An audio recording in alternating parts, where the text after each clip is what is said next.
right? Who are we as a country? If not, putting ideology aside, just as the people who love this country because what it represents is fairness, is justice, is the country that gives the promise that we can all live here, we can all be here, we can all be a part of it.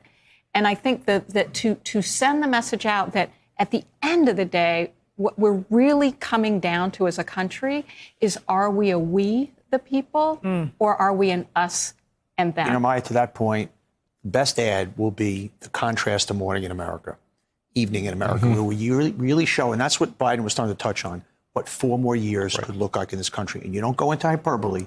You take the exact words of Morning in America and you make it Evening in America, and you turn it around and you really frighten the bejesus out of people. Is that in the cards? That is definitely, I mean, look, you have to expect that's what Trump's going to do, is he's going to try to take the Morning in America mantle and say the stock market's up and my numbers are this and I've done that.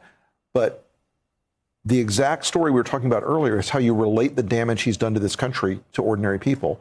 You know, you do an ad. It's like, in 4 more years. You can't take 4 more years. What will America look like? Will it look like, you know, guys with tiki torches? Yeah. Will it look like, you know, the Edmund Pettus Bridge?